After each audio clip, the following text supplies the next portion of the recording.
VBS office के latest प्रक्रम में आपका स्वागत है। इस ट्यूटोरियल में हम सीखेंगे लेख पत्र में एक चित्र संचिका को प्रविष्ट करना, लेटर्स में सारणी प्रविष्ट करना, लेटर्स में अधसंधि प्रविष्ट करना। हम VBS ऑफिस के लेटेस्ट प्रक्रम में एक चित्र संचिका को कैसे प्रविष्ट करते हैं, इससे शुरू करेंगे। चलिए हम टेक्स्ट संचिका को खोल लेते हैं। खोलने के बाद संचिका में नोदन करें।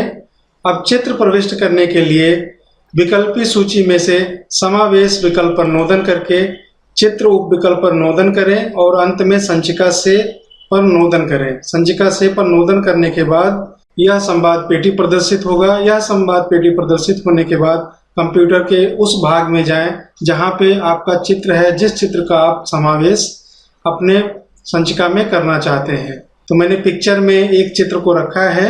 इस चित्र का चयन करके अगर ओपन बटन पर नोदन करते हैं तो यह चित्र संचिका में प्रविष्ट हो जाएगा। इस प्रकार से चित्र प्रविष्ट होने के बाद आप चित्र का आकार छोटा बड़ा लंबा चौड़ा कर सकते हैं और चित्र को एक स्थान से दूसरे स्थान पर खींचकर स्थित कर सकते हैं।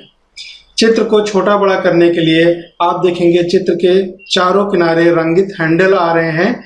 इस हैंडल पे आप संकेतक रख के मूषिक द्वारा बायां नोदन करते हुए इसको खींचकर छोटा बड़ा आप कर सकते हैं। चित्र को आवश्यकता अनुसार सेट करने के बाद आप उसको खींचकर संचिका के किसी भाग में इस प्रकार से स्थित कर सकते हैं। क्लिपबोर्ड या स्कैनर का उपयोग करके और गैलरी से लेना चित्र प्रविष्ट करने की अन्य पद्धतियां हैं। अब हम सीखेंगे लेटर्स में सारणी प्रविष्ट करना। सारणी VBS ऑफिस लेटर्स में उपयोगकर्ताओं को उनकी जानकारी को सारणी के रूप में रखने के लिए सक्षम बनाता है। अपने लेख पत्र में सारणी को प्रविष्ट करने के लिए आप मानक उपकरण पट्टी में सारणी प्रतीक पर नोदन करके सारणी का आकार इस प्रकार से चुन सकते हैं, या आप विकल्पी सूची में समावेश विकल्प में जाकर सारणी उप विकल्प पर नोदन करके सारणी आकार का चयन करके ठीक बटन पर नोदन करें। सारणी आपके लेख पत्र में प्रविष्ट हो जाएगी। सारणी को अलग अलग प्रारूप देने के लिए संवाद पेटी में दिए ऑटो फॉर्मेट बटन पर नोदन करें और फिर आवश्यकता अनुसार प्रारूप का चयन करें। प्रारूप का चयन करने के बाद ठीक बटन पर नोदन करें और पुनः ठीक बटन पर नोदन करें।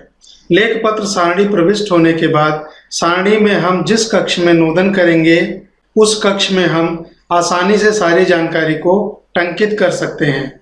उदाहरण स्वरूप सारणी के पहले स्तंभ के पहले पंक्ति के कक्ष में नोदन करें और टंकित करें। मैं यहाँ पर भारत भाषा संगठन टाइप कर देता हूँ।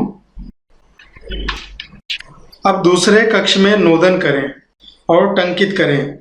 मैं यहाँ पर मुंबई टाइप कर देता हूँ। इसी प्रकार सभी कक्षों में आवश्यकता अनुसार सारी जानकारी को भरें।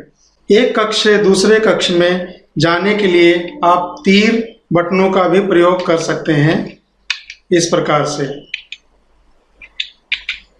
तथा आगे के कक्ष में जाने के लिए टैब बटन का प्रयोग कर सकते हैं। यदि सारणी में एक पंक्ति और जोड़नी हो तो सबसे नीचे वाली पंक्ति में अंतिम कक्ष में संकेतक को रखें और टैब बटन को दबाएं। इस प्रकार से सारणी में एक और पंक्ति जुड़ जाएगी। सारणी में अन्य महत्वपूर्ण विशेषता यथासंभव स्तंभ चौड़ाई विकल्प है, जो कि स्वतः कक्षों को विषय वस्तु के अनुसार स्तंभ की चौड़ाई तय करता है।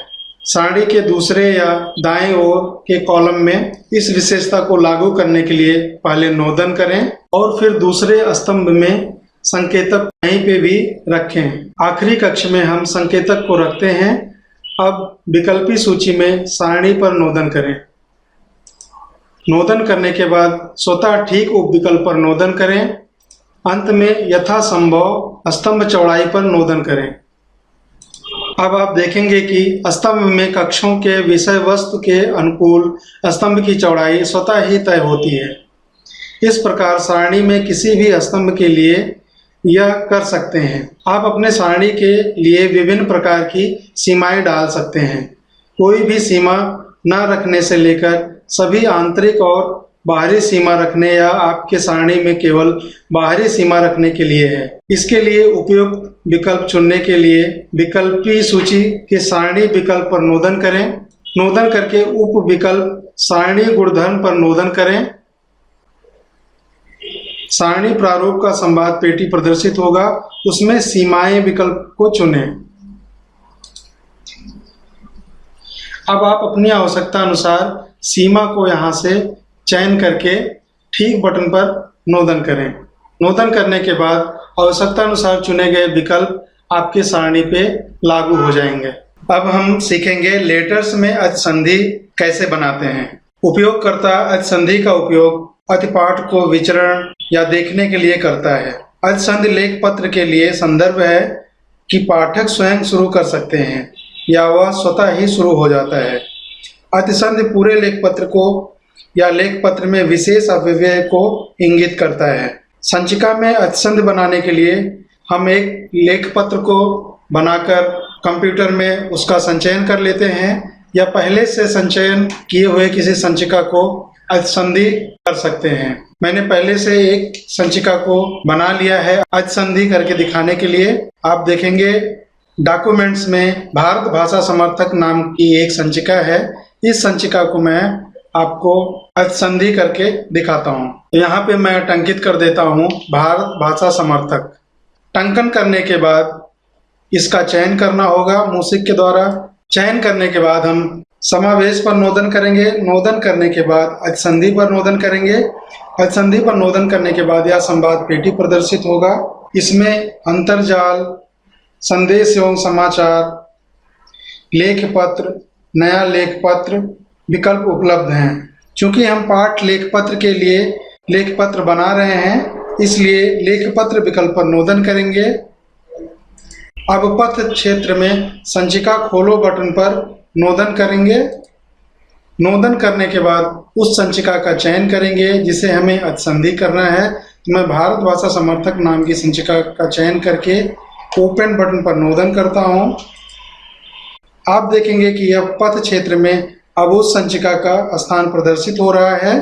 अब लागू बटन पर नोदन करें और उसके बाद बंद बटन पर नोदन करें।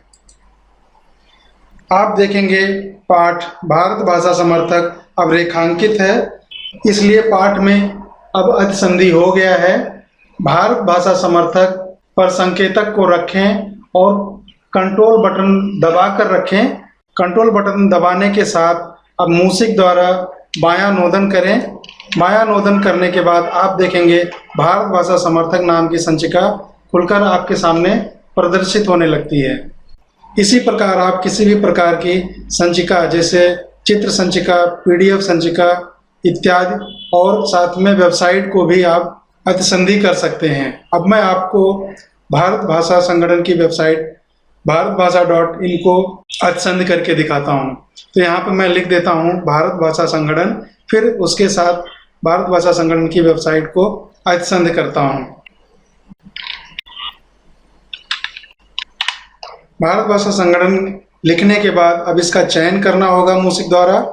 चयन करने के बाद समावेश विकल्प पर क्लिक करके अतिसंधि उप विकल्प पर क्लिक करें। अब हमें वेबसाइट को यहाँ पर अतिसंधि करना है, तो हमें यहाँ पे अंतर्जाल पर नोदन करना होगा। अंतर्जाल पर नोदन करने के बाद लक्ष्य में जाकर हमें उस वेबसाइट का नाम लिखना होगा जिसे हमें अतिसंधि करना है। तो यहाँ पे मैं वेबसाइट का नाम डाल देता हूँ www.bharatbhasha.in। वेबसाइट का नाम लिखने के बाद लागू बटन पर नोदन करें और फिर बंद बटन पर नोदन करें। नोदन करने के बाद आप देखेंगे पाठ पुनः रेखांकित हो गया है और यह नीले कलर में दिख रहा है, यानी अब इसमें अतिसंधि लागू हो गया है। अब अतिसंधि को खोलने के लिए आप पाठ पर संकेतक लेके जाएं और कंट्रोल बटन दबाएं। कंट्रोल बटन दबाने के बाद मूषिक द्वारा बायां नोदन करें। बायां नोदन करने के बाद आप देखेंगे भारत भाषा संगठन की वेबसाइट www.bharatbhasha.in खुल गई है। तो इस वीडियो ट्यूटोरियल में आपने सीखा लेख पत्र में एक चित्र संचिका को प्रविष्ट करना, लेटर्स में सारणी प्रविष्ट करना, लेटर्स में अतिसंधि प्रविष्ट करना।